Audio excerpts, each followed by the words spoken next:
Hello friends, welcome to the nursing club. Today we discuss about Paget disease. Paget disease किसको कहते हैं?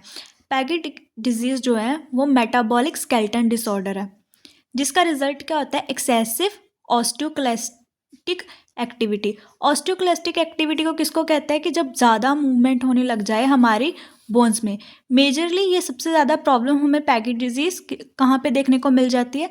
हमारे joints पर, जैसे नीज़ पर, एंकल पर, इन पर ज़्यादा प्रेशर पड़ने पर ये हमें एक्टिविटी में के अंदर दिक्कत आनी शुरू हो जाती है।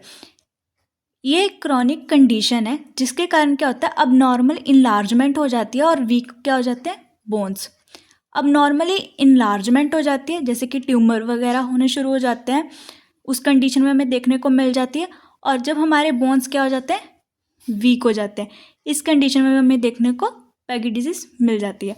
नेक्स्ट है इटियोलॉजी। इटियोलॉजी इसकी अननोन है, या फिर कह सकते हैं कि हम ये इन्फेक्शन की वजह से हो रही है। नेक्स्ट है रिस्क फैक्टर। फर्स्ट है जेनेटिक फैक्टर, सेकंड है एजिंग फैक्टर। एजिंग मोस्टली हमें ऑस्टियोक्लेस्टिक की एक्टिविटी है जो 55 की एज में कम होनी शुरू हो जाती है, जिसकी वजह से हमारी नीज़ में प्रॉब्लम आती है और समटाइम हमें नी रिप्लेसमेंट की कंडीशन देखने को मिल जाती है। नेक्स्ट हम इसकी पैथोफिजियोलॉजी की बात कर लेते हैं। ड्यू टू एजिंग और जेनेटिक फैक्टर, एज की वजह से या फिर जेनेटिक फैक्टर की वजह से क्या हो जाते हैं? बोन रीअब्जर्व होने शुरू हो जाते हैं। देन उसके वजह से क्या होगा? हमारी वेन ऑस्टियोक्लेस्टिक एक्टिविटी क्या हो जाएगी? दिक्कत आनी शुरू हो जाएगी, बोन्स में पेन होना शुरू हो जाएगा, मेजरली हमारे नीज़ में प्रॉब्लम आनी शुरू हो जाएगी, जिसके कारण क्या हो जाएगी? वीकनेस आ जाएगी और इनलार्जमेंट हो सकती है। और अगर हमारे नीज़ में वीकनेस आ गई तो फ्रैक्चर होने के चांसेस बहुत ज़्यादा बढ़ जाते हैं। मेजरली ये फ्रैक्चर कहाँ पे अक्कर होते हैं?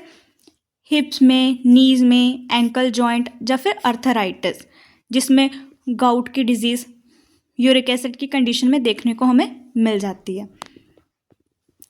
मेजरली एलिवेट कौन से लेवल हो जाते हैं? सीरम कौन से एलिवेट होते हैं? एल्कलीन फॉस्फेट लेवल इसमें इंक्रीज हो जाते हैं। नेक्स्ट हम इसके क्लिनिकली मैनिफेस्टेशन के बारे में कैसे पता कर सकते हैं? हमें कैसे पता चलेगा? पेन होना शुरू हो जाता है जॉइंट्स में, बोन्स का दर्द होना शुरू हो जाता है। नेक्स्ट हमें फ्रैक्चर होना शुरू हो जाता है, ऑस्टियो आर्थराइटिस की कंडीशन हमें देखने को मिल जाती है, spinal deformities, joint destruction. Next है if brain is affected there is the decrease in hearing. अगर हमारा ब्रेन इसे इफेक्ट हो रहा है तो हमारा मोस्टली कहाँ पे अपना दिखाएगा? हियरिंग लॉस में हो सकता है, पेशेंट को सुनना कम हो जाता है, स्कल इनलार्जमेंट हो जाती है। नेक्स्ट है वर्टिगो में ऑल्सो प्रेजेंट, वर्टिगो की कंडीशन भी प्रेजेंट हो सकती है, मैलिग्नेंट बोन ट्यूमर। नेक्स्ट है dementia, bladder and bowel dysfunction, ये कंडीशन भी हमें देखने को मिल जाती है। कार्डिक फेलियर हमें देखने को मिल जाता है। नेक्स्ट है हाइपर कैल्सीमिया, कैल्शियम का लेवल भी बहुत ज़्यादा अराइज हो जाता है इस कंडीशन में, या फिर hypercalciuria, renal stone, increase the skin temperature over affected area. ये सब हमें क्लिनिकल मैनिफेस्टेशन में हमें देखने को मिल जाते हैं। नेक्स्ट हम डायग्नोस्टिक इवोल्यूशन कैसे कर सकते हैं?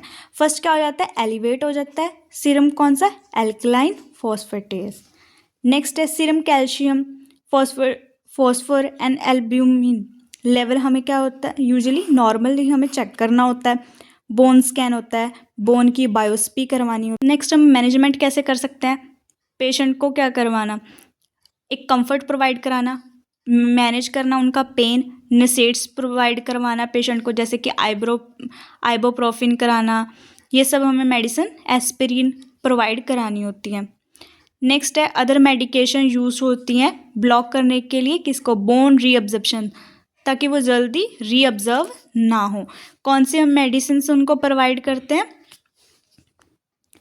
बिसफॉस्फोनेट्स, एटिडोनेट्स, डिसोडियम, ये सब हम मेडिकेशंस जो है प्रोवाइड करते हैं पेशेंट्स को।